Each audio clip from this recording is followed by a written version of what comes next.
Hey everyone, my name is Emily Sweeney. I'm a reporter at the Boston Globe. I also serve as president of the New England Society of News Editors, and I sit on the board of the New England First Amendment Coalition. Joining me today is Lia Ernst. She sits on the NEFAC board with me, and Lia joined the ACLU of Vermont in 2015. She serves as the legal director, and she previously served as a judicial law clerk for the U.S. District Court for the Eastern District of Michigan in the U.S. Court of Appeals for the First Circuit. And Lia, you're going to give us a nice overview of public records law in Vermont. Thank you so much for joining us. Thank you, Emily, and thank you everyone for being here. So to begin, where does the Public Records Act come from? And it's actually based in the Constitution. Our Constitution provides that all power is inherent and derived from the people, and that therefore all officers of government, whether legislative or executive, are their trustees and servants, and at all times in a legal way accountable to them. So that's a pretty broad and sweeping statement that, that we, the people, give the power to the government and they therefore owe us accountability. So the Vermont legislature has enacted a Public Records Act to implement that constitutional guarantee, and says right at the outset of the law that its policy is to provide for free and open examination of records consistent with that constitutional guarantee. It mentions again that the officers of government are trustees and servants of the people, and it ensures that the Public Records Act be read by courts liberally to bring about the greatest possible government transparency and openness. And I'm sure you're familiar with examples of where records obtained via the Public Records Act have revealed significant government wrongdoing. We can certainly think about the EB-5 scandal and all that's unfolding there.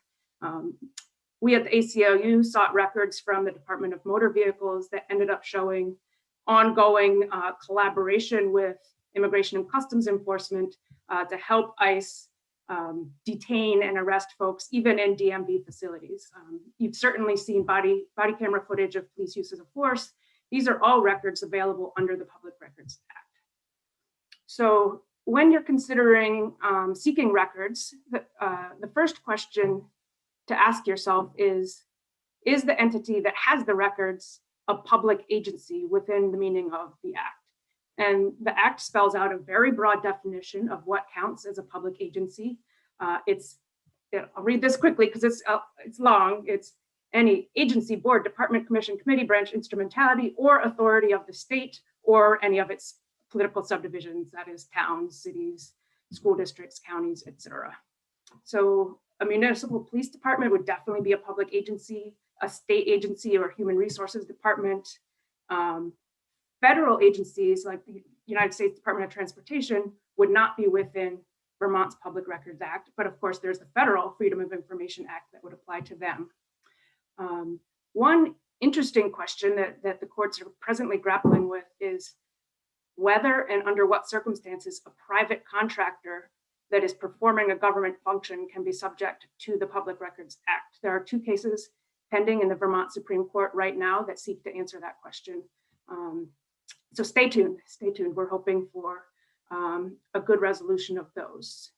And then lastly, private entities that are not stepping into the government shoes to perform a government function, they would not be within the Public Records Act. And interestingly, the Vermont judiciary is also not within the Public Records Act, although for its records that aren't related to specific cases, so it's administrative records, it has bound itself to the provisions of the Public Records Act for those. So now you know whether you have a public agency on your hands. The next question is the record you want a public record? And again, our Public Records Act has set forth a very broad definition of what counts as a public record. It's any written or recorded information, regardless of physical form or characteristics, which is produced or acquired in the course of public agency business. There's a very broad definition. It encompasses, a police blotter, text messages between select board members, if it relates to the public business, whether on a private device or a publicly owned device. It would not apply to, say, love notes between state employees, even if they use the state computer system, because that is not the course of agency business. So again, it's a very broad definition. This language about regardless of physical form means that you can't say it's not a record because it's in a database. We've wrestled with that on occasion. Okay, so now you have a public agency and a public record. How is the agency permitted to respond? There are 5 permissible responses. 1, here's your record. 2, that record doesn't exist.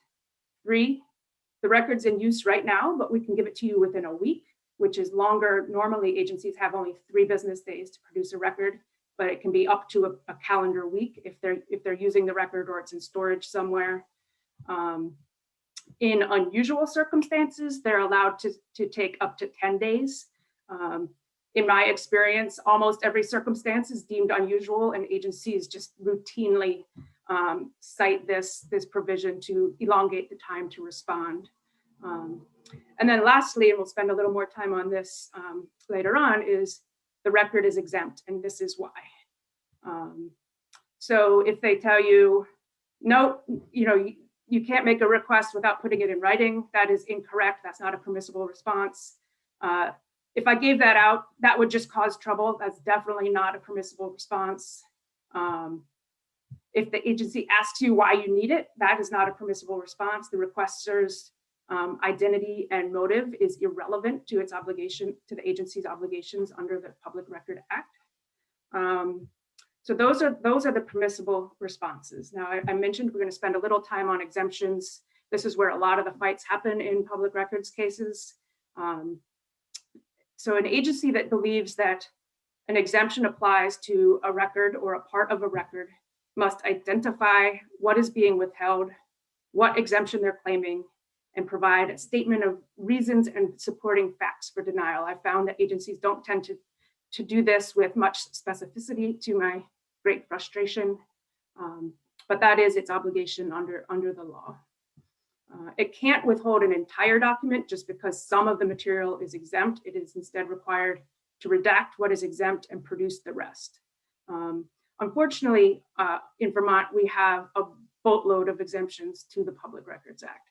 There are 42 delineated in the Act itself, and a couple hundred more scattered throughout the statute books.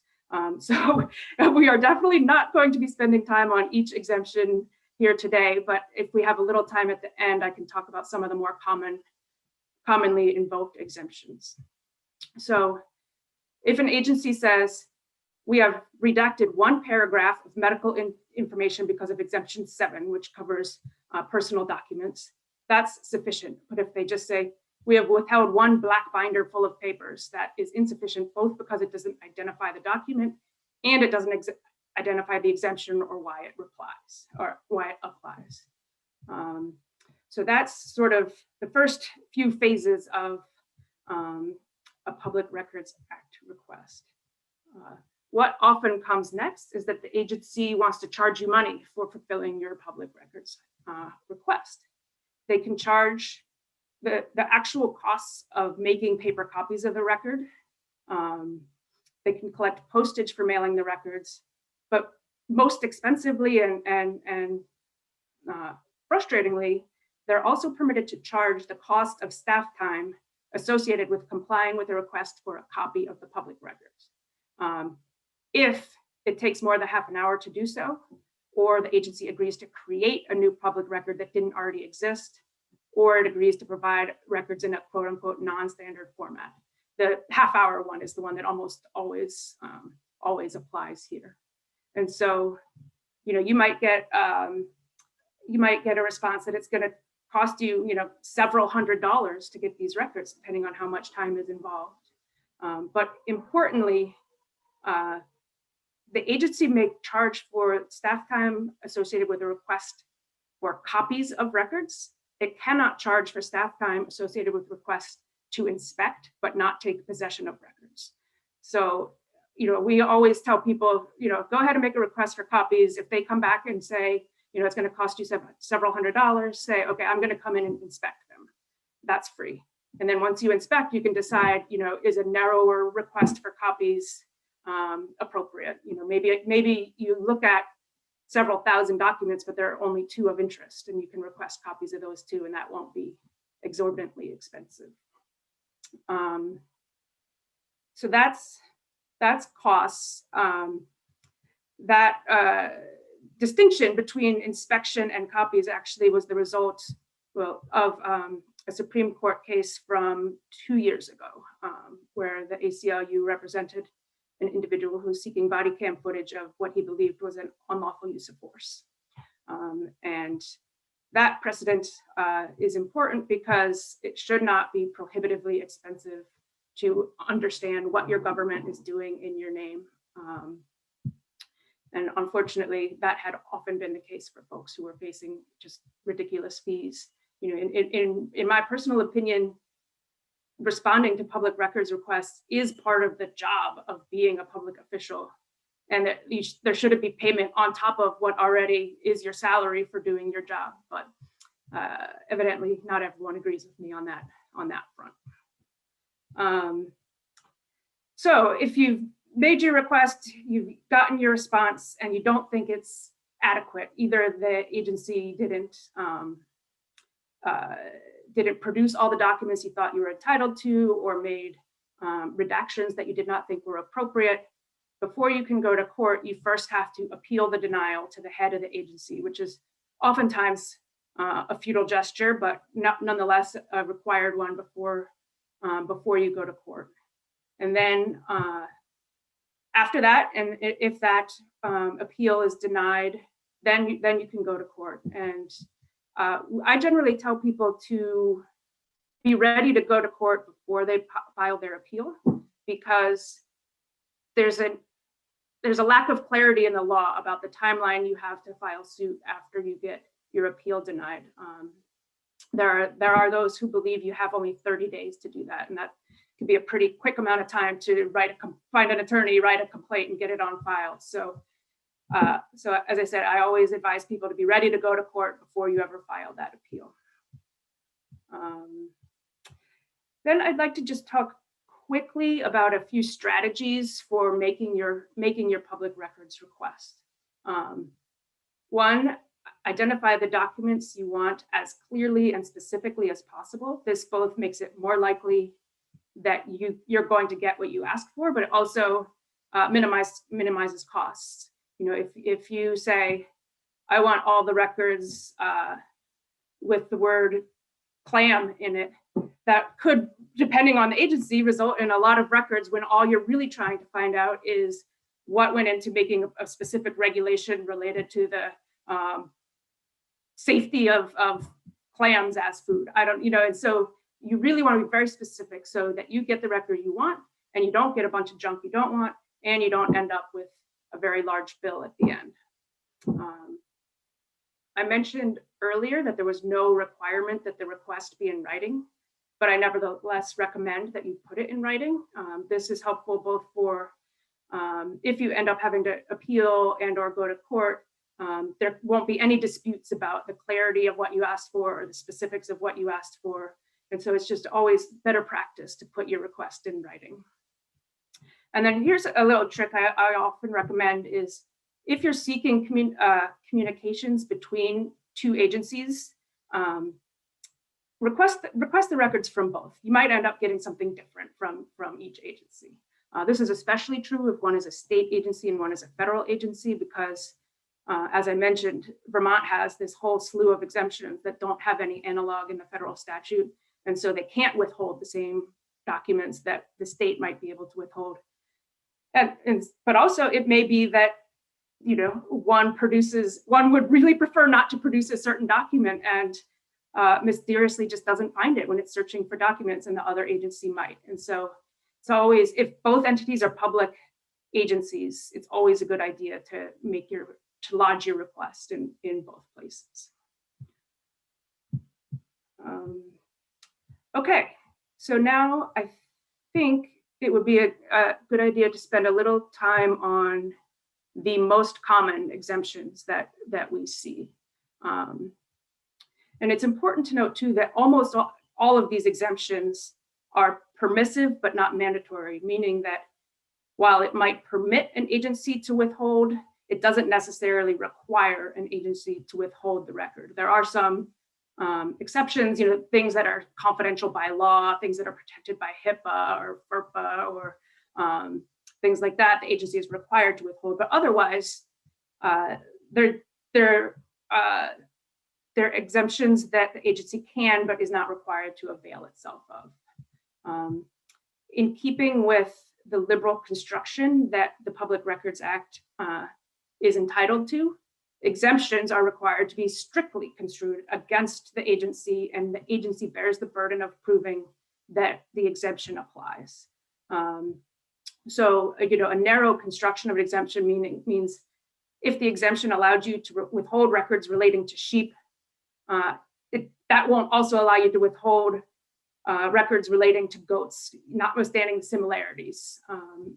And any doubts about whether the exemption applies are decided in favor of the requester, in favor of open access to governmental records. So if you get a response from an agency that has various exemptions claimed, there are a few things you can try to do to resolve the dispute before it has to go to court. One is always request that the agency comply with its obligation to provide a list of what's being withheld, a description of the records, the reasons why the exemption cited applies to each. Because just by going through that process, they sometimes realize, oh, you know what, that exemption wasn't really justifiable. Here, I'm going to produce this for you. And that has happened in several instances when I've made public records requests in the past. And then if what you're seeking is a record that's on some kind of form, like a use of force report or something like that, request a blank or sample of copy of that form, because you can look on that and say, okay, I could see justifying redacting this field and this field, but not all these other fields. And so you just know specifically and precisely what you're looking for. And you can say, okay, so you're saying the date of the incident is exempt. Under what exemptions? The supervisor's signature, under what exemption? And then you'll go through the form that way, and oftentimes the agency will realize that it can't justify withholding the entire document, and instead will put in some redactions. So what are the most common exemptions that, at least in my practice, I come across? One is privilege. This is most often attorney-client privilege, although there may be some others that pop up from time to time. So the first exemption in the Public Records Act says it applies to records that, if revealed, would cause the record custodian to violate any statutory or common law privilege. Attorney-client privilege is a common law privilege. And so the exemption 4 incorporates all these other privileges that exist. So, a select board might say email messages with the town attorney can be withheld under exemption 4 because they're attorney-client privileged. But oftentimes this is used in just an extremely broad way that isn't justified, because the privilege is actually fairly narrow. It only applies when all of the following conditions are met. The communications are private. They're between the attorney and the client during the course of representation for the purpose of furthering the representation. So, a memo written by an attorney to a client, but also distributed to third parties, like people at unrelated agencies, or sent out as a press release, that is not privileged, because it's not only between the attorney and the client, it's been shared with others. An email that's neither written by nor addressed to an attorney is not privileged. A document from a person who is an attorney but isn't the agency's attorney and representing that agency is not privileged. So the privilege is much narrower than just, it has to do with something an attorney was involved with, which oftentimes is how agencies treat this exemption. Exemption 5 deals with police records. This one is obviously very, very commonly cited. It exempts records dealing with the investigation and detection of crime, but only if they meet certain criteria. So it used to be the exemption just said records dealing with the investigation and detection of crime are exempt. But then following the federal FOIA, they said, no, no, no. These records are presumptively available under the Public Records Act unless their release would cause one of 6 enumerated harms. Most often could interfere with enforcement proceedings, deprive someone of a right to a fair trial by tainting the potential jury pool, be an unwarranted invasion of personal privacy, that sort of thing. So unless the police department can show that one of these harms is likely to occur, the record must be produced. And then there are other types of records that must be released regardless of meeting any of these criteria. One is records that show the initial arrest of a person. So that's like the ticket, citation, or traffic complaint. If it reflects a criminal charge or it relates to the management of the agency. So, oftentimes law enforcement will cite this exemption to withhold a ticket, and it's just plainly not appropriate. And so, if that were to happen to you, be sure you push back on that. And then likewise, the information that reflects the management and direction of an agency, this is stuff that shows agency policies, practices, guidelines, how the agency structures its business, essentially, including how it responds to citizen complaints and employee discipline, those kinds of policies. So those are not ever exempt, even if any of these, triggering harm conditions is present. So what would be exempt under there? A psychiatrist's report concluding that a criminal defendant is not competent, that would be exempt. Policies and procedures governing police officer discipline, definitely not. Emails dealing with an agency's plan to bring civil lawsuits, not exempt. Probably a prosecutor's files about upcoming prosecutions would be exempt. This is something we see a lot around the country. Records showing names of police officers who have been arrested for domestic violence are not exempt under this exemption. I don't know if you've seen or heard of Lori's lists or other things like that, where it's lists of police officers that are, for one reason or another, have issues with their credibility if they were called as a witness because they've been arrested for various crimes, or been disciplined for lying in a report or something like that. Those types of records should not be exempt. And then the last one we see a whole bunch is personal records.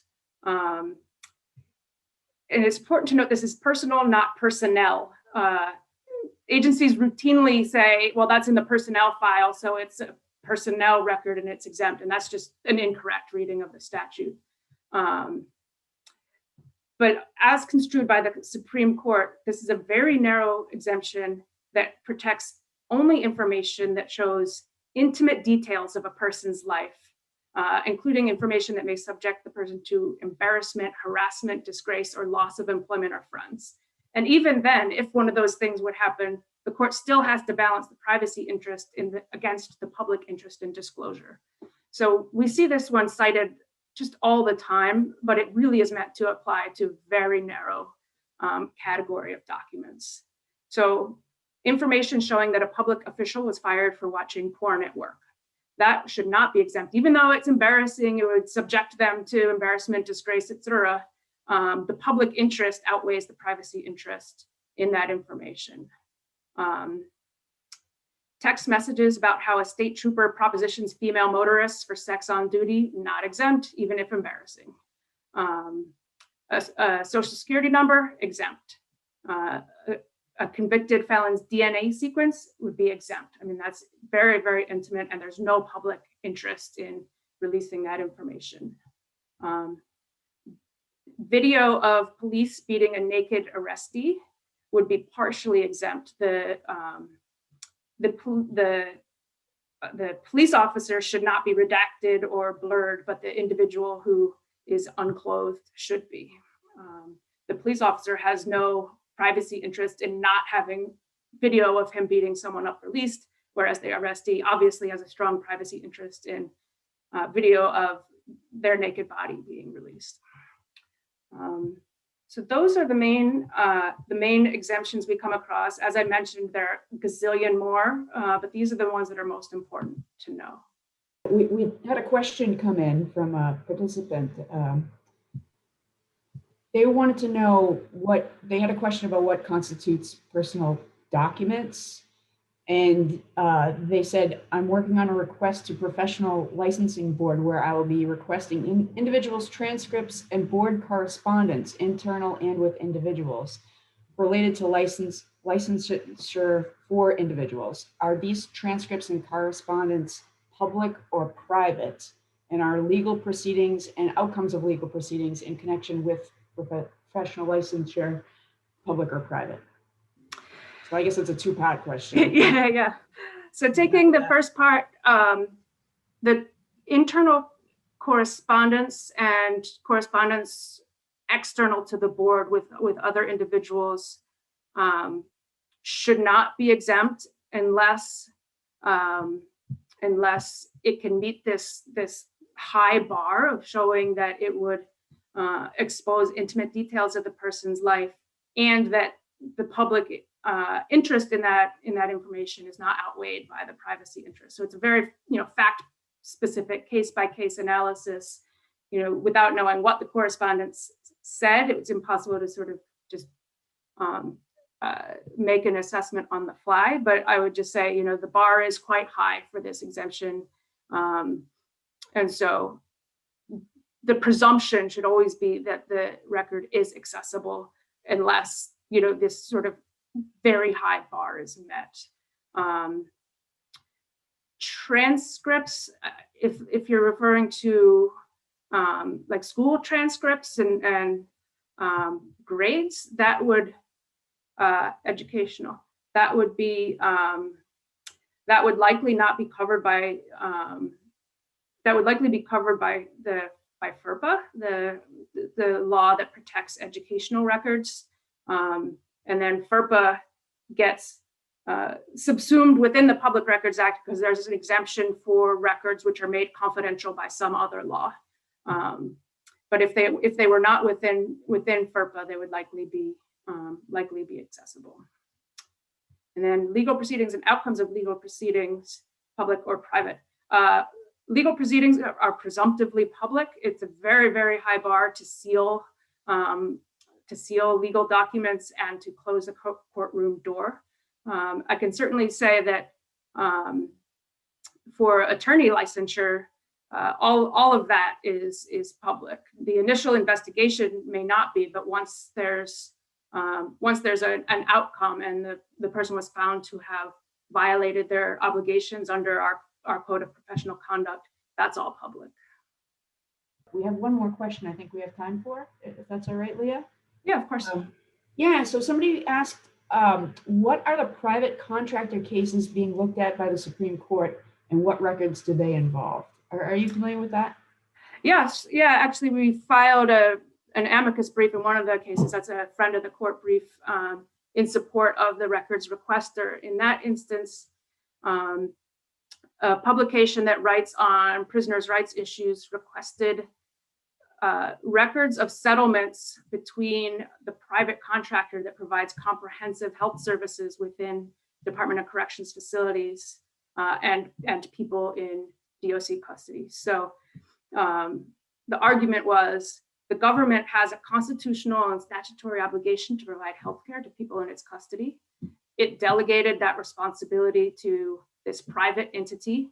That entity stepped into the shoes of the government to perform an essential and mandatory government function, and therefore should be treated as what's called the functional equivalent of a public agency.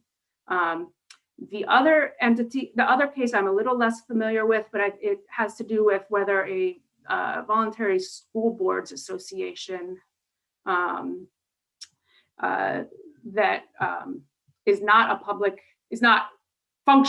technically a public agency, but the argument is that it's functioning as a public agency, but I'm less familiar with the arguments in that case.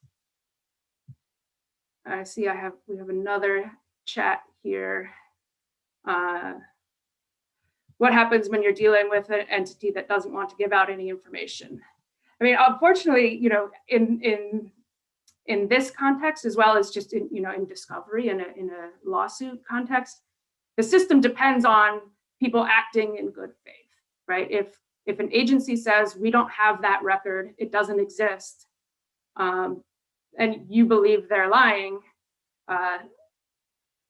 that you know, you're sort of in a bind. I mean, there are penalties for not complying with obligations under the Public Records Act. There are penalties for destroying documents outside of the mandatory document retention schedule, and those can be pretty severe.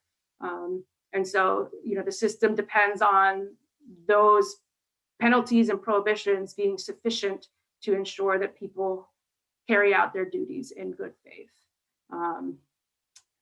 Then, yes, you can't take the city back to court every time. The nice thing about our Public Records Act is that as of 2010 or so, the legislature amended the act to ensure that a plaintiff who prevails in a Public Records Act case shall be awarded their reasonable costs and attorney fees by the court. So that makes it more reasonable for the private bar to take on these cases, knowing, you know, that so long as the case has merit, knowing that the defendant agency is going to have to pony up for their fees at the end of the day. So it used to be that the court could award fees in such cases, and the legislature changed it that the court shall, which is a pretty big deal. Thank you so much, Lia. This was really great. It's my pleasure. Have a good evening, everybody. All right, take care, everybody.